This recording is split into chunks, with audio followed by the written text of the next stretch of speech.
ശ്രീമദ് ഭഗവത്ഗീത 4-ാം അധ്യായം ജ്ഞാനകർമ്മ സന്യാസയോഗം. കഴിഞ്ഞ ശ്ലോകത്തിലെ 13-ാമത്തെ ശ്ലോകത്തിലെ ഭഗവാൻ ചാതുർവർണ്ണ്യം മയാ സൃഷ്ടം എന്ന ശ്ലോകത്തിലൂടെ 4 തരത്തിലുള്ള വർണ്ണങ്ങളെ, ബ്രാഹ്മണ ക്ഷത്രിയ വൈശ്യ ശൂദ്രധർമ്മ വർണ്ണങ്ങളെ എന്നാൽ തന്നെയാണ് സൃഷ്ടിക്കുന്നത്, ഗുണകർമ്മ വിഭാഗത്തിലൂടെ, വിഭാഗത്തിനനുസരിച്ച് ഗുണവും കർമ്മവും.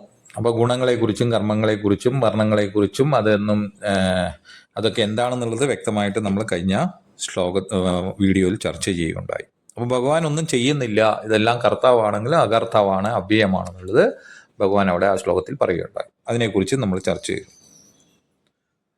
അപ്പോൾ ഈശ്വരൻ്റെ നില അങ്ങനെയാണ്, അകർത്താവും അഭോക്താവും എന്നുള്ള ആ നിലയാണ് എന്നറിഞ്ഞുകൊണ്ട് നമ്മൾ എങ്ങനെ അതിനെ മനസ്സിലാക്കണം, തത്വബോധത്തിനായി നമ്മൾ എങ്ങനെ അത് മനസ്സിലാക്കണം, ഈശ്വര തത്വത്തെ എങ്ങനെ മനസ്സിലാക്കണം എന്ന് അടുത്ത ശ്ലോകത്തിൽ പറയണം.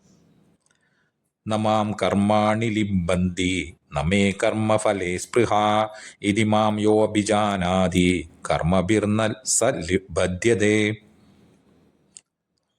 സഹ ന ബധ്യതേ, ബന്ധിക്കപ്പെടുന്നില്ല.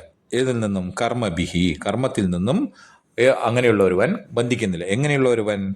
കർമാണി മാം ലിംബന്തി, സൃഷ്ടി മുതലായ കർമ്മങ്ങൾ, ഈ സൃഷ്ടിയൊക്കെ നടത്തി എന്നൊക്കെ പറയുമ്പോൾ അതിൻ്റെ കർമ്മങ്ങൾ അങ്ങനെ നടന്നു എന്ന് പറയുമ്പോൾ അങ്ങനെ ഒരു കർമ്മമായി കണ്ടു കഴിഞ്ഞാൽ ആ കർമ്മങ്ങളിലൊന്നും കർമ്മമേ ഇല്ല, പിന്നല്ലേ ആ കർമ്മങ്ങളിലൊന്നും എന്നെ ഒട്ടി നിൽക്കുന്നില്ല. എന്ന ലിംബന്തി എന്ന് ഭഗവാൻ ആ തത്വത്തിലെ പരമാർത്ഥ സത്യത്തെ വെളിപ്പെടുത്തിയിട്ടുണ്ട്. മേ കർമ്മഫലേ, എനിക്ക് കർമ്മഫലത്തിൽ സ്പൃഹാന്ന, ഇച്ഛയില്ല. ഇങ്ങനെയൊക്കെ നടക്കണം, ഇങ്ങനെയൊക്കെ ഉണ്ടാകണം, അങ്ങനെ ആവണം, ഇങ്ങനെ ആവണം, ക്ഷേമം ഉണ്ടാവണം, അല്ലെങ്കിൽ അങ്ങനെ ഇതാക്കിയിട്ട് ലോകത്തെ ഉണ്ടാക്കി ആ ലോകം നിലനിർത്തണം, ഇങ്ങനെയുള്ള യാതൊരു ഫലങ്ങളോ ഫലേച്ഛയും യാതൊന്നും ഉണ്ടായിട്ടില്ല. ഞാൻ കർമ്മങ്ങളിലൊന്നും ഇതൊന്നും ഒട്ടി നിൽക്കുന്നുമില്ല, ഇതൊന്നും യാതൊന്നും ഉണ്ടായിട്ടില്ല എന്നുള്ള രീതിയിൽ. അതാണ് തത്വത്തിൽ അങ്ങനെയുള്ളത്.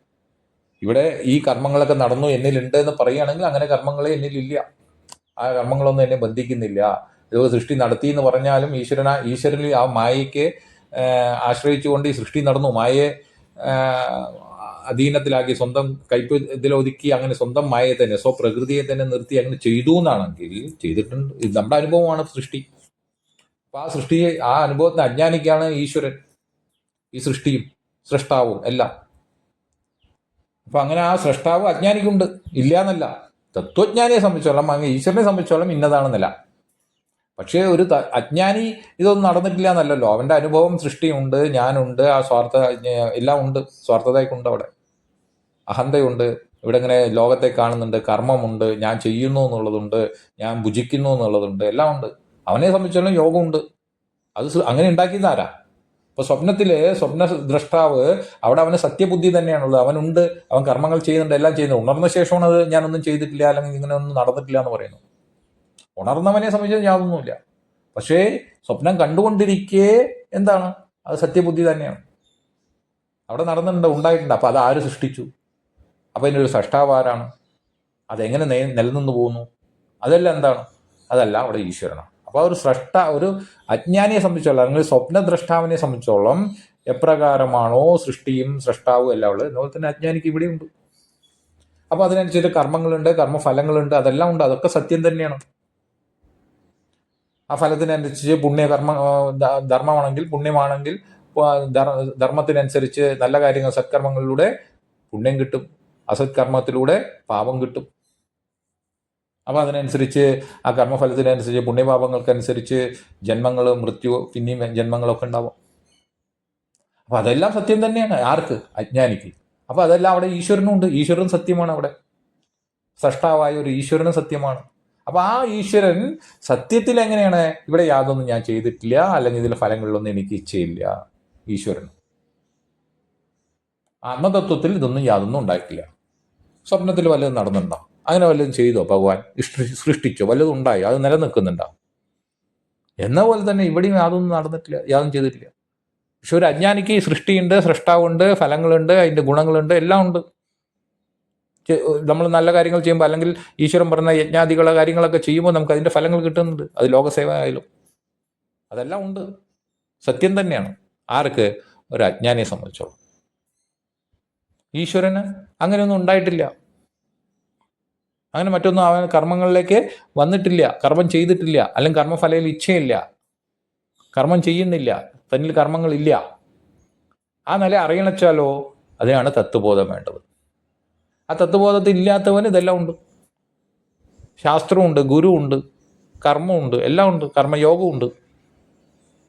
അപ്പം അതിനെ തിരിച്ചറിയണം വ്യക്തമായിട്ട്. എന്നിലില്ല, ഒന്നും അല്ല എന്ന് പറഞ്ഞ് മിഥ്യാചാരനാവുകയല്ല വേണ്ടത്, കപടാചാരനാവുകയല്ല വേണ്ടത്.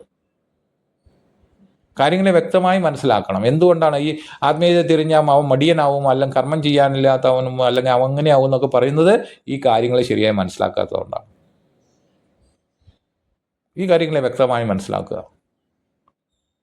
ഒരു അജ്ഞാനിയെ സംബന്ധിച്ചുള്ള എല്ലാം ഉണ്ട്. ഈശ്വരനും ഉണ്ട്, സ്രഷ്ടാവുണ്ട്, സൃഷ്ടിയുണ്ട്, കർമ്മഫലങ്ങൾ എല്ലാം ഉണ്ട്. കർമ്മമുണ്ട്, കർമ്മഫലം എല്ലാം ഉണ്ട്, ധർമ്മ അധർമ്മങ്ങൾ എല്ലാം ഉണ്ട്. അതിന്ന് എങ്ങനെ മുക്തി നേടണം എന്നുള്ള വഴിയും പറഞ്ഞു തന്നിട്ടുണ്ട്, ഇവിടെ തന്നെയുണ്ട്. അതും അജ്ഞാനിക്കാണ്, അല്ലാണ്ട് ജ്ഞാനിക്കൊന്നും ഇതിൻ്റെ ആവശ്യമില്ല. ഈശ്വരന് ഇതിൻ്റെ ഒന്നും ആവശ്യമില്ല. ഈശ്വരനൊന്നും ചെയ്തിട്ടില്ല എന്നല്ലേ. അപ്പോൾ സ്വപ്നത്തിൽ നിന്ന് എങ്ങനെ ഉണരണം, അതും സ്വപ്നത്തിൽ പറഞ്ഞു വെച്ചിട്ട്, അതും സ്വപ്നത്തിൽ തന്നെയാണ്. അപ്പം അങ്ങനെ മേ കർമ്മഫലേ സ്പൃഹാന, അങ്ങനെ കർമ്മഫലത്തിൽ എനിക്ക് ഇച്ഛയുമില്ല. ഇതിമാം യഹ അഭിജാനന്തി, ഇങ്ങനെ എന്നെ ആരറിയുന്നുവോ. ഇങ്ങനെ എന്നെ അറിയുക പറഞ്ഞാൽ സ്വയം അവനവനെ അറിയുക. ഇവിടെ ഞാൻ വേറെ ഈശ്വരൻ വേറെ എന്നുള്ളതൊന്നുമില്ല. സത്യത്തിൽ അങ്ങനെ യാതൊന്നും ഇല്ലല്ലോ, സൃഷ്ടിയേ ഇല്ലല്ലോ. ഇങ്ങനെ ആരെന്നെ അറിയുന്നുവോ, അവരെ അറിയുന്നവൻ ഈശ്വരതത്വം തന്നെ, ഈശ്വരൻ തന്നെ. ബ്രഹ്മവിദ് ബ്രഹ്മേവ, ബ്രഹ്മം തന്നെ, ഈശ്വരൻ തന്നെ. അപ്പൊ അങ്ങനെ അറിയുന്നവന് കർമ്മങ്ങളൊന്നുമില്ല, അവൻ കർമ്മങ്ങളാൽ ബന്ധിക്കപ്പെടുന്നില്ല. സഹ കർമ്മഭി ന ബധ്യതേ, അവൻ ബന്ധിക്കപ്പെടുന്നില്ല. അപ്പൊ ആ ദേഹാദി ഇതിലൊന്നും അവന് അഭിമാനമില്ല, സ്വാർത്ഥതയില്ല, അഹന്തയില്ല. അവൻ ഇവിടെ ഈ ലോകത്ത് വർത്തിക്കുന്നുണ്ട്, ശരീരാദികൾ കൊണ്ട് വർത്തിക്കും. കാരണം ജന്മം കൊണ്ട് ഉണ്ടായതാണ് ശരീരം, ജന്മം, അതെല്ലാം നാശം വരുമ്പോൾ കാണും. അതിലൊന്നും പക്ഷേ താതാത്മ്യപ്പെടുന്നില്ല. അവിടെ ബ്രഹ്മതത്വ ബോധം ഉണ്ടായി. അതാണ് മുക്തൻ എന്ന് പറയുന്നത്, ജ്ഞാനി പറയുന്നു, തത്വജ്ഞാനി എന്ന് പറയുന്നു. അതിലേക്കാണ് നമ്മുടെ ഈ ശാസ്ത്രവും ഗുരുവും അല്ല നമ്മളെ ഈ ലോകം മുഴുവൻ നമ്മളെ നയിക്കുന്നത്, അതിലേക്കാണ്. നമ്മളതിലേക്ക് ആ വഴിക്ക് പോകാത്തതിന് നമ്മുടെ തെറ്റാണ്. കാണുന്നില്ല, അതുകൊണ്ടാണ് ആശ്ചര്യവത് പശ്യതി കശ്ചിതേനം ആശ്ചര്യവതതി കശ്ചിത് എന്നൊക്കെ പറയുന്നത്. അതുകൊണ്ടാണ് ശ്രുത്വാവേനം വേദന കശ്ചി, ഇത് കേട്ടിട്ടും മനസ്സിലാക്കുന്നില്ലല്ലോ എന്ന് ഭഗവാൻ തന്നെ ശാസ്ത്രങ്ങളിൽ പറയുന്നത് കൊണ്ടാണ്. വളരെ ചുരുക്കം പേരെ കേൾക്കുന്നുള്ളൂ, ആരും ചുരുക്കം പേരെ ഇതിൽ താല്പര്യം ഉണ്ടാകുന്നുള്ളൂ. കേട്ടാൽ തന്നെ നല്ലൊരു ഗുരുവിനെ കിട്ടിയാൽ പോലും ഇവിടെ ഇതിനെ മനസ്സിലാക്കുന്നതും വളരെ വളരെ ചുരുക്കം. ആർക്കും പറഞ്ഞിട്ടില്ല അതൊന്നും. കാരണം ഇത് അത്രയും സ്വാർത്ഥതയും അങ്ങനെയുള്ള അഹന്തതയിലും മറ്റുള്ള സ്വാർത്ഥ വിഷയങ്ങളിലും മറ്റുള്ള ഫല ഇച്ഛയിലും പലതരത്തിലാണല്ലോ ഫലങ്ങൾ. നമുക്ക് അങ്ങനത്തെ ഇച്ഛകളിലൊക്കെ നമ്മൾ പെട്ടുപോയി. അപ്പോൾ ഈ ലോകത്തിൽ ആത്മീയത എന്നൊക്കെ പറഞ്ഞ് നടക്കുന്നുണ്ട് നമ്മൾ, അല്ലെങ്കിൽ ലൗകികമായ വിഷയങ്ങൾ പറഞ്ഞ് നടക്കുന്നുണ്ട്. ഇപ്പം ശരിയായ കാര്യങ്ങളെ ശരിയായി തന്നെ മനസ്സിലാക്കുന്നില്ല, ശരിയായ രീതിയിലേക്ക് മുന്നോട്ട് വരുന്നില്ല. ആത്മീയത എന്നുള്ള പേരിൽ അധോഗതി തന്നെയാണ് ഇവിടെ ഉണ്ടാകുന്നത്. അപ്പോൾ ഇന്ന് കാണപ്പെടുന്ന ഈ ആത്മീയതയിൽ പലതും എന്താണ് എന്നൊക്കെ നമ്മൾ ചിന്തിക്കണം. നമ്മൾ പോകുന്ന വഴികളാണ്. മറ്റുള്ളവരെ ഇതാക്കാനല്ല, മറ്റുള്ളവരെ വിശകലനം ചെയ്യാനല്ല, സ്വയം അവരവരെ വിശകലനം ചെയ്യൂ. ആരെയും നമ്മളിതിൽ കോമൺ ആയിട്ടുള്ള കാര്യങ്ങളാണ് ഭഗവത്ഗീതയിൽ പറയണം. ഒരു വ്യക്തികളെ കണ്ടിട്ടല്ല, ഇത് കേൾക്കുമ്പോൾ തോന്നും ഇതൊക്കെ എന്നെ കുറിച്ചാണോ പറഞ്ഞത്, അല്ല, എന്നെ കുറിച്ചാണെന്നും കൂടി അവരവർ മനസ്സിലാക്കണം. ഞാനും മനസ്സിലാക്കണം, നിങ്ങളും മനസ്സിലാക്കണം. അവരവരെ കുറിച്ച് അവരവർ മനസ്സിലാക്കുക. നമ്മുടെ ആത്മീയത എന്ത്, നമ്മുടെ പുരോഗതി എന്ത്, ഭഗവാൻ പറഞ്ഞിരിക്കുന്ന ആത്മീയത എന്ത്, അങ്ങനെയാണോ, അതിലൂടെ വഴിയിലൂടെയാണ് മുന്നോട്ട് പോകുന്നുണ്ടോ, പുരോഗതി, ആത്മീയമായ പുരോഗതി ഉണ്ടോ. എന്നിട്ട് എനിക്ക് ശാന്തിയില്ല, മുക്തിയില്ല, എന്നിട്ട് പാടും നമ്മൾ നരനായി ഇങ്ങനെ ജനിച്ചു ഭൂമിയിൽ നരകാവാതിയിൽ നടുവിൽ. ഈ നരകത്തിൽ നിന്നും എന്ത് നരകം ഉണ്ടാക്കിയതാരാ? അപ്പോൾ ഇതെല്ലാം നമ്മൾ വളരെ വ്യക്തമായി ചിന്തിക്കേണ്ട കാര്യമാണ്. അതുകൊണ്ടാണ് പറഞ്ഞ ഉദ്ധരേതാത്മനാത്മാനം. എന്തൊക്കെ ഭാഗവത സപ്താഹം, ആ സപ്താഹം, ഈ സപ്താഹം, ഇതൊക്കെ കേട്ടിട്ട് എന്താ കാര്യം? പറയുന്നവരെന്താ പറയുന്നത് എനിക്കറിയില്ല. ഓക്കെ, അത് കേട്ടവരെന്താ പറയുന്നതെന്നുള്ള മനസ്സിലാക്കണമെന്ന് അറിയില്ല. എന്തൊക്കെയോ നമ്മൾ അതിൻ്റെ പേരിൽ വേറെന്തൊക്കെയോ കാട്ടിക്കൂട്ടുന്നു. എന്നിട്ട് എന്താണ് പുരോഗതി? ഫലങ്ങളിൽ വെച്ചാൽ കർമ്മത്തിന് ബന്ധനസ്ഥനായിട്ട് വീണ്ടും ഈ നമ്മുടെ എന്താ പറയുക, അഹന്ത, സ്ഥാനമാനങ്ങൾ, അല്ലെങ്കിൽ വേറെ വല്ല ഗുണങ്ങൾ, നമ്മുടെ സ്വാർത്ഥപരമായ ഞാൻ എൻ്റെ എന്ന് പറഞ്ഞിരിക്കുന്ന ഗുണങ്ങൾ എനിക്ക് കിട്ടണം, ഇനി അതും പോരാഞ്ഞിട്ട് അവനവന് കിട്ടണമെന്ന് മാത്രമല്ല, മറ്റുള്ളവന് ദോഷം വരണമെന്നും കൂടിയിട്ടാണ് നമ്മുടെ ഭക്തി. എൻ്റെ ഒരു കണ്ണ് പോയാലും അവൻ്റെ രണ്ട് കണ്ണ് പോകണം. ഇതല്ലേ സത്യം? ഈ സ്വാർത്ഥത വളർന്നിട്ട് ഇന്ന് ആത്മീയത എന്നുള്ള പേരിൽ കാണിക്കുന്നതെല്ലാം ആത്മീയ കോമരങ്ങൾ തുള്ളുന്നത് വെറും എന്താ പറയുക, സർക്കസ് ആണെന്ന് പറയുന്നത് അതുകൊണ്ടാണ്. ഇത് ആരെയും മോശപ്പെടുത്താൻ പറഞ്ഞതല്ലല്ലോ. ഭഗവാൻ പറഞ്ഞതും നമ്മൾ ചെയ്യുന്നതും കൂടി നമ്മൾ ചിന്തിച്ചു നോക്കൂ. ഭഗവത്ഗീതയിൽ എന്ത് പറയുന്നു, അല്ലെങ്കിൽ താത്വികമായിട്ട് എന്താ കാര്യങ്ങൾ പറയുന്നതെന്ന് നോക്കൂ. എങ്ങനെ പുരോഗതി ഉണ്ടാവണം നോക്കൂ. പുരോഗതി നമുക്ക് ഉണ്ടാകുന്നുണ്ടോ നോക്കൂ. ഇല്ലെങ്കിൽ നമ്മളിങ്ങനെ കോമരം തുള്ളൂ സ്വാർത്ഥതയിൽ. വീണ്ടും വീണ്ടും ബന്ധനം. മനുഷ്യനെ അധപ്പതിച്ചുകൊണ്ടിരിക്കുന്നു. ധർമ്മത്തിലും അധപ്പതനം. ആത്മീയത അതും ധർമ്മം തന്നെയാണ്, അതിലും അധപ്പതനം. ലൗകികമായും ആത്മീയമായും മനുഷ്യൻ നശിച്ചുകൊണ്ടിരിക്കുന്നു. എന്നിട്ട് ഞാനോ വലുത്, നീയോ വലുത്, ഞാനോ ശരി, നീയോ ശരി, എന്തൊക്കെ കോമാളിത്തരങ്ങളാണ് കാണിക്കുന്നത്. നമ്മളെന്തൊക്കെയാണ് കാണിക്കുന്നത്? നമ്മളെ തന്നെ നോക്കി ചിരിക്കാൻ നമുക്ക് കഴിയണം. എത്ര നിസ്സാരമാണ് ഈ ജീവിതം. എന്നിട്ട് നമ്മളിങ്ങനെയാണ് നടക്കുന്നത്. അപ്പം അതുകൊണ്ട് നമാം കർമാണി ലിംബന്തി നമേ കർമ്മഫലേ സ്പൃഹ ഇതിമാം യോ അഭിജാനാദി കർമ്മബിർന്ന സഹബദ്ധ്യതേ. അപ്പം ഇങ്ങനെയാണോ എന്നെ ഇങ്ങനെ ആരറിയുന്നുവോ, ഈ കർമ്മത്തിലൊന്നും ബന്ധമില്ലെന്നും കർമ്മഫലത്തിൽ ഇച്ഛയില്ലെന്നും പറഞ്ഞ് അതുപോലെ ആരെന്നെ അറിയുന്നുവോ, ആരങ്ങനെ അവര് ഈ തത്വത്തിനനുസരിച്ച് ജീവിക്കുന്നുവോ, അവൻ ആ അജ്ഞാനത്തിലെന്നും അവന് ജ്ഞാനത്തിലേക്ക് ഉയർത്തപ്പെടുന്നു. അവൻ കർമ്മങ്ങളിൽ ബന്ധിക്കപ്പെടുന്നില്ല എന്നാണ്. എത്ര വിശദമായി പറഞ്ഞു തന്നിരിക്കുന്നു നമുക്ക്. ഇനി ഇതിലപ്പുറം എന്താ മനസ്സിലാക്കേണ്ടത്?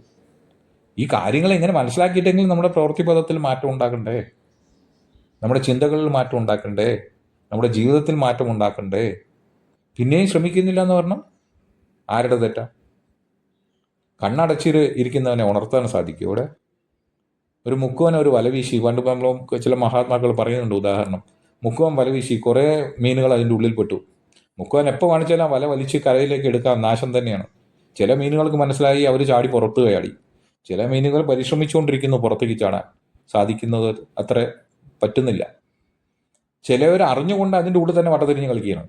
ഇതന്നെ ലോകം എന്ന് പറയുന്നത്, ഇത് ശരിയെന്നു. ചിലവർ അറിയുന്നില്ല, അതിൻ്റെ ഉള്ളിൽ കിട്ടുന്ന ചെറിയ ചെറിയ ഭക്ഷണങ്ങളൊക്കെ തിന്നുകൊണ്ടിരിക്കുന്നു. ഇതല്ലേ നമ്മൾ ഈ ഫലങ്ങൾക്കായിട്ട് ഇവിടെ ഓടിക്കൊണ്ടിരിക്കുന്നത്. ആത്മീയതയും ലൗകികതയും പേരിൽ നടക്കുന്ന സർക്കസുകൾ അങ്ങനെയല്ലേ? അപ്പോൾ ശരിയായി മനസ്സിലാക്കാനുള്ള ബുദ്ധി വേണം. അപ്പോൾ ശരിയായി കാര്യങ്ങളെ മനസ്സിലാക്കുക. പറഞ്ഞു തരാനും ഇതെല്ലാം പറഞ്ഞു തരുന്ന തന്നെ ആൾക്കാരെ കിട്ടാൻ ബുദ്ധിമുട്ടാണ്, ശരിയായ രീതിയിൽ പറഞ്ഞു തരുന്നവർ. അവിടെയും സ്വാർത്ഥതയോ അല്ലെങ്കിൽ അവരുടെ അറിവില്ലായ്മയൊക്കെ ആയിരിക്കും അവർ പറഞ്ഞു കൊടുക്കുന്നുണ്ടാവുക. കൂടുതൽ കർമ്മബന്ധനത്തിലേക്കായിരിക്കും നയിക്കുന്നുണ്ടാവുക. ആത്മീയതയിലും നിങ്ങൾ അത് ചെയ്യൂ, ഇത് ചെയ്യൂ, അങ്ങനെ പോവൂ, ഇവിടെ പോവൂ, അവിടെ അങ്ങനെ ചെയ്യൂ, ഇവിടെ അങ്ങനെ ചെയ്യൂ പറഞ്ഞു തരുന്നവരാണ് അധികം കാണുന്നത്. ശരിയായ ഭഗവത്ഗീതയെ മനസ്സിലാക്കി പറഞ്ഞു കൊടുക്കുന്നവരെ വളരെ വിരളം. അതുകൊണ്ട് ഈ പറഞ്ഞു തരുന്നത് ഈ വ്യക്തിയല്ല, മറിച്ച് ആ ഭഗവാന്റെ ഇച്ഛയാണ് ഇവിടെ നടക്കുന്നത്. ആ ഭഗവത് ഇച്ഛയിലാണ് ഇതെല്ലാം നടക്കുന്നത്. എന്നിരിക്കെ ആ യോഗ്യരായവർക്ക് യോഗ്യരെ കിട്ടുന്നു, യോഗ്യരായാലും ആ പറയുന്നത് കേൾക്കാൻ പറ്റുന്നു. അത് നമ്മുടെ കർമ്മത്തിന്റെ ഫലത്തിനനുസരിച്ച് കിട്ടുന്നുള്ളൂ. നമുക്ക് കിട്ടുന്നതും ഗുരു പോലും നമ്മുടെ കർമ്മഫലത്തിനനുസരിച്ചാണ്, ഈശ്വരന്റെ ഇച്ഛയ്ക്കനുസരിച്ച് ഇവിടെ നടക്കുള്ളൂ. ആരെ രക്ഷിക്കണമെന്നും ആരെ ഇവിടെ ഈ ബന്ധനസ്ഥരായി നിലനിൽക്കുന്നത് എന്നുപോലും ഈശ്വര ഇച്ഛയാണെന്ന് കാണേണ്ടി വരും. എല്ലാം ഈശ്വര ഇച്ഛയല്ലേ? ഇന്നലെ ഒരു അജ്ഞാനി, ഒരു ഭക്തൻ കാണണ്ട, അല്ലെങ്കിൽ ഒരു കർമ്മയോഗി കാണണ്ടോ? അപ്പോൾ നല്ലൊരു ഗുരുവിനെ നമുക്ക് ലഭിക്കുന്നു, നല്ല ജ്ഞാനം അതിലൂടെ കിട്ടുന്നു, നമുക്ക് ആത്മീയ പുരോഗതി ഉണ്ടാവുന്നുണ്ടെങ്കിൽ അത് ഈശ്വര ഇച്ഛ തന്നെയാണ്. അപ്പോൾ ഈശ്വര കൃപ കൊണ്ടേ ഒരുവൻ രക്ഷപ്പെടുന്നുള്ളൂ ഇവിടെ. ഇതെല്ലാം വ്യക്തമായി നമ്മൾ ചിന്തിച്ച് മനസ്സിലാക്കേണ്ടതാണ്. വെറുതെ വിശ്വാസങ്ങളിൽ എല്ലാം പറഞ്ഞു തരുന്ന അങ്ങനെ വിഴുങ്ങുന്നതല്ല, നമ്മൾ ചിന്തിച്ച് കാര്യങ്ങളെ മനസ്സിലാക്കണം എന്നാണ് ഇവിടെ. അതുകൊണ്ട് ഏവം ജ്ഞാത്വാ കൃതം കർമ്മ പൂർവൈരവിമുക്ഷുഭിഹി കുരു കർമ്മൈവ തസ്മാത്വം പൂർവൈഹി പൂർവതരം കൃതം. അതുകൊണ്ട് നീ ഈ കർമ്മത്തെ ഏവം ജ്ഞാത്വ എപ്രകാരം മനസ്സിലാക്കി, പൂർവൈഹി മുമുക്ഷുഭിഹി അഭി കർമ്മം കൃതം, മുമ്പുള്ള മോക്ഷേച്ചുക്കളെല്ലാം മുമുക്ഷുഭിഹി അഭി കർമ്മം കൃതം, കർമ്മത്തെ എപ്രകാരം ചെയ്യപ്പെട്ടുവോ തസ്മാത് അത് ഹേതുവായിട്ട് ത്വം പൂർവൈഹി പൂർവതരം കൃതം, അവരെല്ലാം എങ്ങനെ ചെയ്തുവോ മുമ്പുള്ള പണ്ടുപണ്ടേ ചെയ്യപ്പെട്ട കർമ്മം ഏവ കുരു, ആ കർമ്മത്തെ തന്നെ ചെയ്യൂ. ആ കർമ്മത്തിന്റെ രീതിയിൽ തന്നെ ആ ധർമ്മത്തിൽ അതെങ്ങനെ ചെയ്തു എന്ന് കണ്ടുകൊണ്ട് ആ ചിത്തശുദ്ധിക്കായിട്ട് എങ്ങനെ ചെയ്യണം എന്നുള്ളത് മനസ്സിലാക്കി ചെയ്യൂ. ഇവിടെ കർമ്മയോഗത്തെ തന്നെ പറയുന്നത്. ആ മുമുക്ഷുക്കൾ എങ്ങനെയാണ് ചെയ്തിരുന്നത്, അതാണല്ലോ ഭഗവാൻ ഇവിടെ കർമ്മയോഗത്തിലും മറ്റുള്ള ഇതുവരെയൊക്കെ പറഞ്ഞു തരുന്നത്. ഇനിയും പറയുന്നത് പല രീതിയിലും നമ്മുടെ ഉയർച്ചയ്ക്ക് തന്നെ പറഞ്ഞു തരുന്നത്. അപ്പോൾ എങ്ങനെ ചെയ്തിരുന്നു പണ്ടുള്ളവർ, ഈ മുമുക്ഷുക്കൾ അല്ലെങ്കിൽ ശാസ്ത്രം എങ്ങനെ പറഞ്ഞു തന്നു നമുക്ക്, ഗുരുക്കന്മാർ ആചാര്യന്മാർ എങ്ങനെ പറഞ്ഞു തന്നു, അതിനനുസരിച്ച് കർമ്മത്തെ, സ്വധർമ്മത്തെ കർമ്മയോഗപരമായി ചെയ്യുക, ഈശ്വരാർപ്പണമായി ചെയ്യുക. ഓക്കെ, അപ്പോൾ ഇത് ചെറിയൊരു വീഡിയോ ആക്കി ഇപ്പം നമുക്ക് ഇവിടെ നിർത്താം. അടുത്ത വീഡിയോയിൽ ബാക്കി അടുത്ത ശ്ലോകങ്ങൾ നോക്കാം. നമസ്കാരം.